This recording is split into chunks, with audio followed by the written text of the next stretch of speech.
الذي خلق الإنسان وكرم وعلمه من البيان ما لم يعلم فسبحان الذي لا يحصى امتنانه باللسان ولا بالقلم ونشهد أن لا إله إلا الله وحده لا شريك له ونشهد أن سيدنا وسندنا وحبيبنا وحبيب ربنا وطبيب قلوبنا ومولانا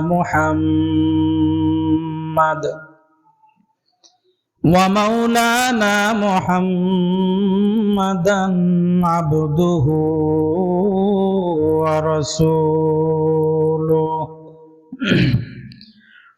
الذي أرسله الله تعالى بالحق بشيرا ونذيرا وداعيا إلى الله بإذنه وسراجا منيرا أما بعد فأعوذ بالله من الشيطان الرجيم بسم الله الرحمن الرحيم إن عدة الشهور عند الله 12 شهرا في كتاب الله يوم خلق السماوات والأرض منها 4 حرم ذلك الدين القيم ولكن أكثر الناس لا يعلمون ذلك الدين القيم فلا تظلموا فيهن أنفسكم وقاتلوا المشركين كافة كما يقاتلونكم كافة واعلموا أن الله مع المتقين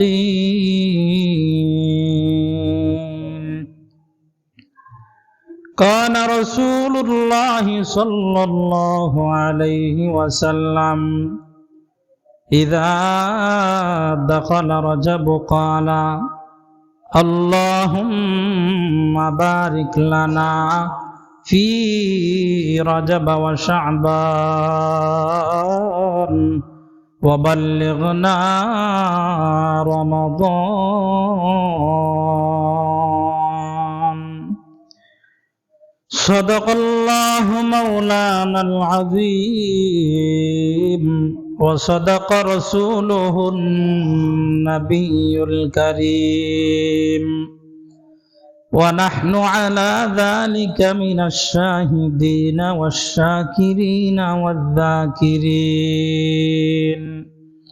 والحمد لله رب العالمين وقال تعالى في شان حبيبه ومعشوقه مخبرا وآمرا إن الله وملائكته يصلون على النبي يا أيها الذين آمنوا صلوا عليه وسلموا تسليما اللهم صل على محمد وعلى آل محمد كما صليت على إبراهيم وعلى آل إبراهيم إنك حميد مجيد اللهم بارك على محمد وعلى آل محمد كما باركت على إبراهيم وعلى آل إبراهيم إنك حميد مجيد يا صاحب الجمال ويا سيد البشر من وجهك المنير لقد نور القمر بلغ العلا بكماله كشف الدجى بجماله حسنت جميع خصاله صلوا عليه وآله আল্লাহ তাআলার দরবারে অসংখ্য অগণিত শুকরিয়া। আল্লাহ তাআলা অত্যন্ত দয়া করে মায়া করে মেহেরবানি করে আমাদেরকে সপ্তাহের সর্বোৎকৃষ্ট দিন এই জুমার দিনে দুনিয়ার সর্বশ্রেষ্ঠ জায়গা, সব থেকে উত্তম জায়গা মসজিদে আসার এবং বসার তৌফিক দিয়েছেন। এজন্য সকলে মিলে অন্তরের অন্তঃস্থল থেকে আল্লাহ তাআলার দরবারে শুকরিয়া আদায় করছি। আলহামদুলিল্লাহ, আলহামদুলিল্লাহ। লক্ষ কোটি দরুদ বর্ষিত হোক আমাদের নবী সরকার দু আলম সাইয়্যিদুনা নবিয়ুনা মুহাম্মদ সাল্লাল্লাহু আলাইহি ওয়াসাল্লামের উপর। আমরা নবীজির উপর সকলে মিলে মুহাব্বতের সহিত একবার দরুদ পাঠ করছি সাল্লাল্লাহু আলাইহি ওয়াসাল্লাম। মুহতারাম হাজিরিন, রজব মাস এসে গেছে। এটা রজব মাস চলতেছে, বরকতপূর্ণ একটা মাস। মুমিনদের জন্য এটা আনন্দের বিষয়, আনন্দের ব্যাপার। আমাদের কারোর সামনে যখন শুভ কোনো কাজ থাকে, উত্তম কোনো কাজ থাকে, অথবা কারো যখন সামনে কোনো স্বপ্ন পূরণ হবে এমন ভাব, মনের কোনো আশা পূর্ণ হয়ে যাবে এমন অবস্থা তৈরি হয়, সৃষ্টি হয়, তখন আমরা অনেক আনন্দিত হই, আমাদের অনেক ভালো লাগে। ওই সময়টাকে নিয়ে আমরা কল্পনা জল্পনা করি, আমরা অনেক কিছু সাজাই যে সামনে ওই মুহূর্তটা আসতেছে, এই সময়টার জন্য আমি এতটা বছর যাবত অপেক্ষা করতেছি, এতদিন যাবত আমি ওই সময়টা ওই মুহূর্তটা উপভোগ করার জন্য অপেক্ষা করতেছি।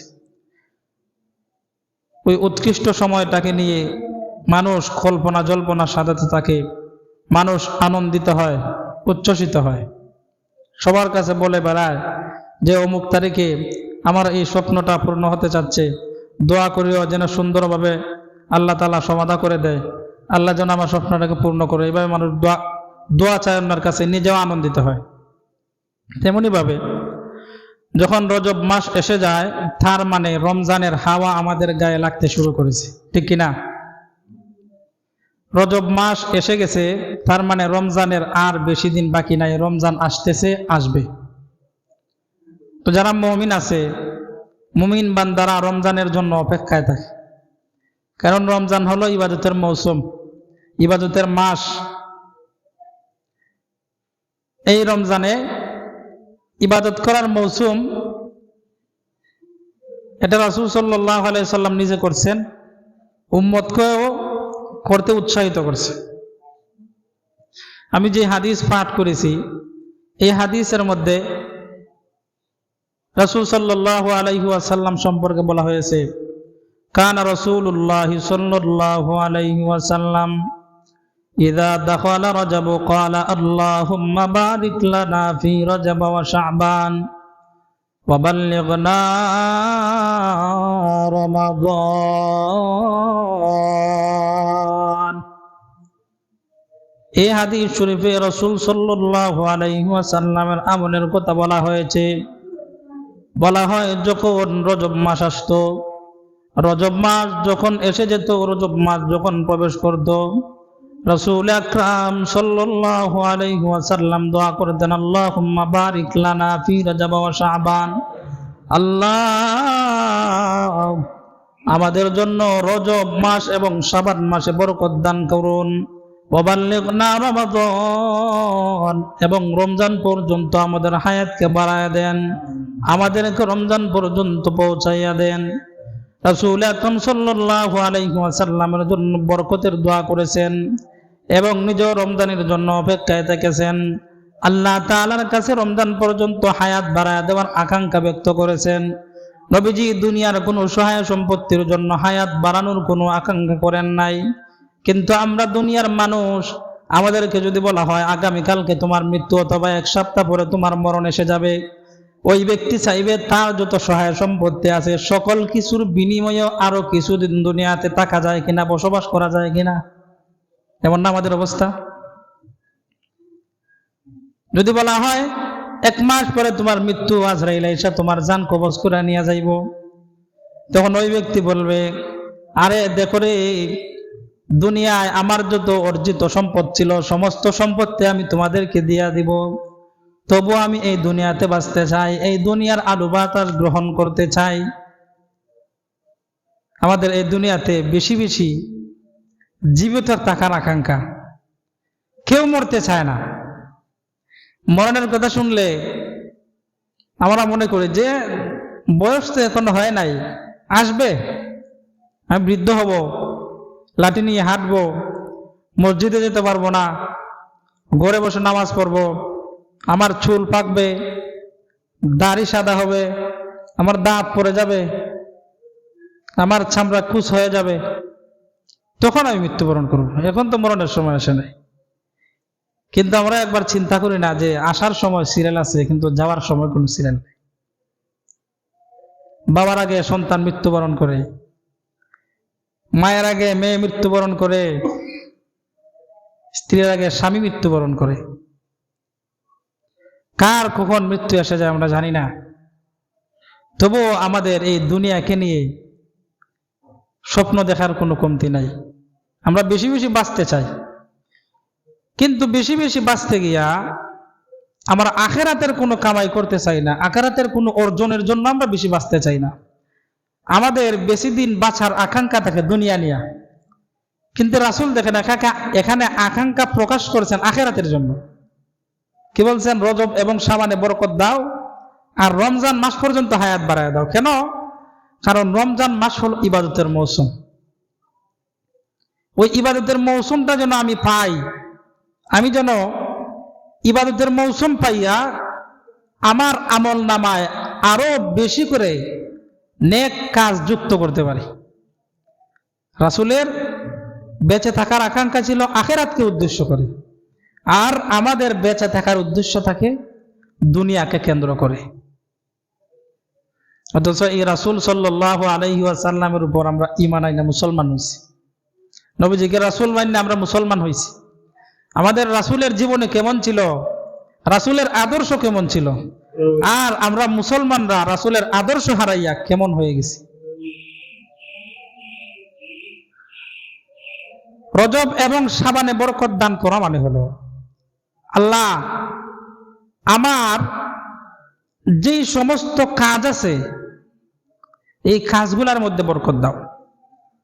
অর্থাৎ রমজানের আগে আগে আমার যে সমস্ত গুরুত্বপূর্ণ কাজ আছে, রমজান আসার আগে আগে ওই গুরুত্বপূর্ণ কাজগুলো, ওই বিশেষ কাজগুলো আমি যেন সময়ের বরকতের কারণে যেই কাজটা আদায় করতে শেষ করতে করতে রমজান অতিক্রম হওয়ার কথা, অর্থাৎ 4 মাস লেগে যাওয়ার কথা, আল্লাহ তোমার বরকত পাইয়া এই 2 মাসের ভিতরে যেন আমি 4 মাসের কাজটা একেবারে আমি সমাধান করে ফেলতে পারি। কাজের মধ্যে বরকত দেওয়া। ব্যবসা বাণিজ্যে বরকত দেওয়া। আমি টার্গেট করছি রমজানে আমার কাপড়ের ব্যবসা, আমি রমজানের শেষ পর্যন্ত আমার ব্যবসার লাভ আমি দেখতে চাই 10 লাখ টাকা। 10 লক্ষ টাকা আমি রমজানের শেষের দিকে, রমজান শেষ হলে পরে আমি হিসাব করতে চাই যে 3 মাস পর আমার লাভ যেন থাকে 10 লক্ষ টাকা। কিন্তু আল্লাহ, তুমি রমজান মাস আসার আগে আগে রজব এবং শাবানের মধ্যে এমন বরকত দাও যেন রমজান আসার আগে আগেই রজব এবং শাবানের ভিতরেই আমার ব্যবসার মধ্যে আমি 10 লক্ষ টাকা লাভ দেখতে পাই। ব্যবসার মধ্যে বরকত দেওয়া।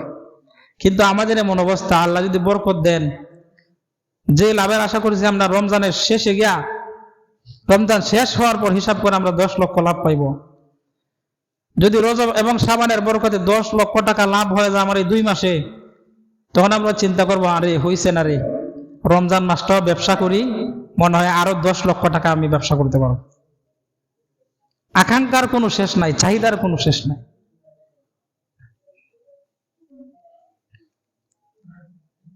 রমজান আসার আগে রজব এবং শাবানের মধ্যে রাসূল বরকত চাইছেন।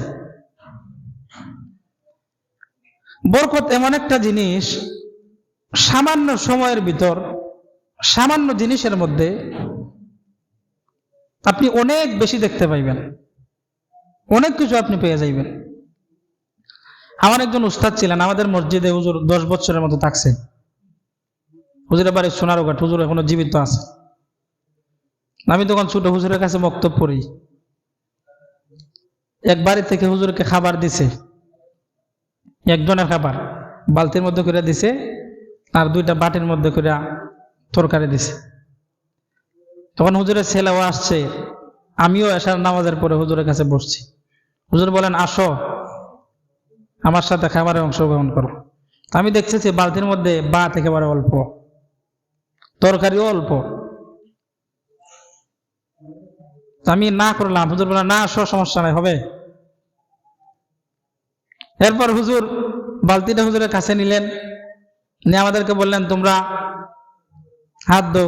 হাত ধৌত করলাম, প্লেট ধুইলাম। তারপর হুজুর বিসমিল্লাহ বলেন, সবাই বিসমিল্লাহ বলে হাত দিবা খাবারের মধ্যে। হুজুর বিসমিল্লাহ বলে আমাদের প্লেটের মধ্যে খাবার দিলেন, ভাত দিলেন, তরকারি দিলেন। আমরাও বিসমিল্লাহ বলে খাবার শুরু করলাম। আমি ভাবছি যে অল্প খাইবো, হুজুরের জন্য পেট ভরে যায় খাবার খেয়ে। হুজুর খাবার দিছেন, যখন শেষের পর্যায়ে হুজুর আবার দিছেন। এইভাবে আমি একেবারে তৃপ্তি সহকারে খাবার খাইছি, হুজুরের ছেলেও তৃপ্তি সহকারে খাবার খাইছে, হুজুর নিজেও তৃপ্তি সহকারে খাবার খাইছে। তরকারি এবং ভাত যা ছিল একজনেরও হওয়ার কথা না পরিপূর্ণভাবে, এখান থেকে আমরা 3 জন খাইছি। কিন্তু খাবারের পরে দেখা যায় হুজুর জিজ্ঞেস করছেন সে হাত ধোয়ার আগে যে আর ভাত নিবা কিনা, যে জি না হুজুর, আর খেতে পারবো না। হাত ধুতে করলাম, এরপরে দেখি ভাত তরকারি আরো রয়ে গেছে। এই হলো বরকত। হুজুর এখনো জীবিত আছে। সামান্য জিনিসের মধ্যে বরকত কেমন দেখেন। একজন মানুষ খেতে পারবে, কিন্তু এখানে 3 জন মানুষ আমরা তৃপ্তি সহকারে আহার করলাম, তবুও ভাত তরকারি রয়ে গেছে। তো রাসূল সাল্লাল্লাহু আলাইহি ওয়াসাল্লাম রজব মাস এবং শাবান মাসে আল্লাহ তাআলার কাছে বরকত চাইছেন যে কাজের ক্ষেত্রে যত কাজ আছে, যত ঝামেলা আছে, আমার যেই কাজগুলা করতে আমার 4 মাস সময় দরকার, রজব এবং শাবানের বরকতে এই কাজগুলা যেন আমি 2 মাসের মধ্যে শেষ করে ফেলতে পারি। আমার যেই ব্যবসা, আমার 5 মাসে আমি যেই পরিমাণ লাভের আকাঙ্ক্ষা করছি, রজব এবং শাবানের বরকতে আমি যেন এই লাভ এই 2 মাসের মধ্যে করে ফেলতে পারি। এই হলো বরকত। সময় লাগবে কম, জিনিস থাকবে কম, কিন্তু এর মধ্যে বরকত থাকবে বেশি। এর মধ্যে দেখতে পাইবে আমরা অনেক বেশি। আমাদের দেখলে মনে হবে যে এই সময়ের ভিতরে এটা করা সম্ভব না, কিন্তু কাজ শেষে দেখবো যে সময় লাগছে অল্প, কাজ হয়ে গেছে অনেক বেশি। আমাদের আকাবিন উলামায়ে কেরামগণ যারা ছিলেন, ওনারা বিশাল বিশাল কিতাব লিখছেন। 100 খণ্ড, 150 খণ্ড, 200 খণ্ডের কিতাব লিখে গেছে। পাশাপাশি আরো কিতাব লিখছে। ওনাদের জীবনী অধ্যয়ন করলে দেখা যায় ওনারা যেই পরিমাণ কিতাব লিখে গেছেন, যদি এটাকে গড়ে হিসাব করা হয় তাহলে দেখা যাবে প্রত্যেক দিন ওনারা 20 ঘন্টা করে কিতাব লেখার পিছনে ক্রয় করে সময় ব্যয় করছেন। 20 ঘন্টা যদি কিতাব লেখার পিছনে ব্যয় করেন, তাদের জীবনে কি আর কোনো কামকাজ নাই? আরো তো কামকাজ আছে। এগুলো করার পরেও হিসাব করলে দেখা যায় যে দৈনিক হয়তো তারা 20 ঘন্টা করে কিতাব লেখার পিছনে সময় ব্যয় করছেন, কিন্তু না, এমনটা তারা ব্যয় করেননি। কিতাব লিখেছেন, তাদের যাবতীয় আমল, তাদের যাবতীয় যত কাজ আছে কাজগুলোর পাশাপাশি লিখছেন। তবুও তাদের সময়ে বরকত ছিল, তাদের লেখার মধ্যে আল্লাহ বরকত দিয়েছেন। এই বরকতের কারণে অল্প বয়স পাইছেন, অল্প হায়াত পাইছেন। এই অল্প হায়াতের মধ্যে ওনারা অনেক বিশাল দিনের খেদমত করে গিয়েছে বরকতের কারণে। এর মধ্যে আল্লাহ বাড়ায় দিছে, সময় কম কিন্তু কাজ হয়েছে বেশি। অবিশ্বাস্য লাগে, বিশ্বাস করা যায় না। বিসমিল্লাহ বলে মুমিন যদি কোনো কাজে যদি হাত দেয়, পূর্ণ ইয়াকিনের সাথে, বিশ্বাসের সাথে মুমিন যদি বিসমিল্লাহ বলে কোনো কাজে হাত দেয়, তাহলে এই কাজের মধ্যে আল্লাহ তাআলা বরকত দান করে। আর রজব আর শাবান যখন আসে, এই সময় তো আল্লাহ মুমিনের জন্য আরো বেশি করে বরকত বাড়ায় দেয়। হায়াতের মধ্যে আল্লাহ বরকত দেন, হায়াত বাড়ায় দেন। নবীজি আল্লাহর কাছে আকাঙ্ক্ষা করছেন, আল্লাহ হায়াত বাড়ায় দেও। রমজান আসার আগে আগে রজব এবং শাবানের মধ্যে আমি রমজানের মধ্যে প্রস্তুতি গ্রহণ করছি। রমজান ইবাদতের মৌসুম, যেহেতু এই রমজানে আমি ইবাদতে লেগে যাব। দুনিয়ার কোনো ঝামেলা তখন আমি এগুলার মধ্যে লেগে থাকতে পারবো না।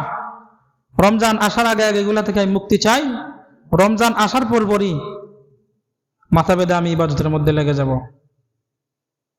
রমজান পর্যন্ত হায়াত বাড়াইয়া দেন, কারণ রমজানে ইবাদতের মৌসুম। কোরআন তেলাওয়াত করা যায়, রমজানে রোজা রাখা যায়, ইফতারিতে মুমিনের জন্য সওয়াব, সেহরিতে মুমিনের জন্য সওয়াব, উপবাস থাকার মধ্যে মুমিনের জন্য সওয়াব, তারাবির মধ্যে মুমিনের জন্য সওয়াব, ফজরের সময় যে মসজিদে এসে বসে থাকে নামাজের অপেক্ষা করে, এটার মধ্যে মুমিনের জন্য সওয়াব। রমজানে আল্লাহ তাআলা 1000 গুণ আমলের মধ্যে বরকত বাড়ায় দেয়। অল্প আমল করার পরেও এর প্রতিদান আল্লাহ বিশাল আকারে দিয়ে থাকেন। এই জন্য রাসূল দোয়া করেছেন, আল্লাহুম্মা বারিক লানা ফি রাজাব ওয়া শাবান ওয়া বাল্লিগনা রমাদান। আল্লাহ রজব শাবানের মধ্যে বরকত দেও আর রমজান পর্যন্ত হায়াত বাড়ায় দাও। হায়াত বাড়ানোর জন্য রাসূল আকাঙ্ক্ষা করেছেন ইবাদত করার জন্য, বন্দেগী করার জন্য, আল্লাহর গোলামি করার জন্য। আর আমরা আল্লাহ তাআলার কাছে বেশি করে হায়াত চাই, যেন আমার বিল্ডিং এর কাজটা শেষ করে যাইতে পারি। ওই জায়গায় একটা জমি বিক্রি করবো, আমার পাশের জমি, ওইটা ক্রয় করতে আরো 10 লক্ষ টাকার দরকার, আমার কাছে আছে 5 লক্ষ। আল্লাহ আমার 5টা বছর হায়াত দেও, আরো 5 লক্ষ বাড়াইয়া আমি 10 লক্ষ দিয়ে জমিটা ক্রয় করতে চাই। ঠিক কিনা? এমন না আমাদের চাহিদা?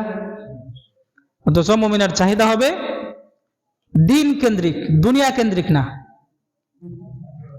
আপনি যদি আল্লাহর জন্য হয়ে যান, তাহলে আল্লাহ আপনার সবকিছু করে দিবে। আপনার নিজে থেকে একবারে সবকিছু করতে হবে না, আপনি আল্লাহর হয়ে যান। আপনি যদি আল্লাহকে পেয়ে যান, তাহলে দুনিয়ার কোনো কিছু যদি আপনি নাও পান, তবুও আপনি সব পেয়ে গেছেন।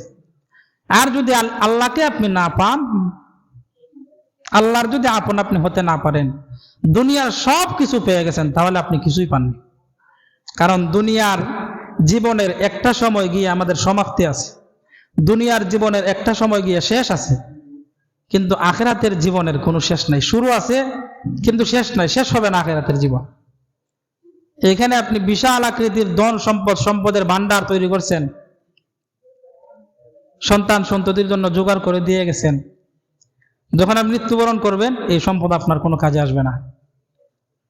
যদি ভালো সন্তান সন্ততি রেখে যেতে পারেন, তাহলে তারা ভালো যদি হয়, তাহলে আপনার জন্য দান করবে, খয়রাত করবে, ইসালে সওয়াব করবে, আপনি কবরে থেকে পাইবেন। আর যদি ছেলে সন্তান, যদি মেয়ে সন্তান, তারা যদি মানুষের মতো মানুষ না হয়, নামাজি পড়ে না, রোজাই রাখে না, হজ পড়ে হয়েছে হজ করে না, জাকাত পড়ে হয়েছে জাকাত দেয় না, এমন যদি হয় তাহলে এই যে সম্পদ আপনি দুনিয়াতে জমা করলেন, ভোগ করে যাইতে পারলেন না, আপনার সন্তানদের জন্য আপনি রেখে গেলেন, এই সন্তান এবং এই সম্পদ আপনার জন্য হাসরের মাঠে কাল হয়ে দাঁড়াইবে। যত খারাপ কাজে এই সম্পদ ব্যয় করবে, আপনার কবরে আযাব হবে। এই সন্তানকে আপনি দিন শিখান নাই, ইসলাম শিখান নাই, এই সন্তান গুমরাহির মধ্যে যাবে, পাপাচারে লিপ্ত হবে, আপনি কবরে তাইকা তাইকা আযাব ভোগ করবেন। আপনার সন্তানকে কলেজ ভার্সিটিতে পড়ান, সরকারি চাকরিজীবী বানান, সমস্যা নাই, তবে ফরজ পরিমাণ ইলম, ফরজ পরিমাণ দিন আপনার সন্তানকে আপনি শিখাইতেই হবে। যদি আপনি না শিখান তাহলে এর জন্য আপনি দায়ী। হাসরের মাঠে আপনার সন্তান আপনাকে ধরবে, আল্লাহর বিচারের কাঠগড়ায় আপনাকে দাঁড় করাবে যে আমার বাবা আমার মা আমাকে দিন শেখায় নাই, আমাকে মক্তবে পাঠায় নাই, আমাকে নুরানি মাদ্রাসায় 3 বছর পড়ায় নাই, এজন্য আমি দিন শিখতে পারি নাই, আমি ওযু গোসল শিখতে পারি নাই, নামাজ কিভাবে পড়ে আমি শিখতে পারি নাই। আপনার তখন আল্লাহর আসামের কাঠগড়ায় দাঁড়াবে। আল্লাহর আসামের কাঠগড়ায় দাঁড়াইলে মুক্তি পাওয়ার তো কোনো রাস্তা নাই। তো যাদের জন্য আপনি হায়াতাস করতেছেন, তারাই আপনাকে আল্লাহ দরবারে গিয়ে বিপদে ফেলবে। এজন্য এত হাই হুতার যা কিছু আছে সব রজব মাস, শাবান মাসের ভিতরে শেষ করেন, আর রমজানের জন্য অপেক্ষা করেন।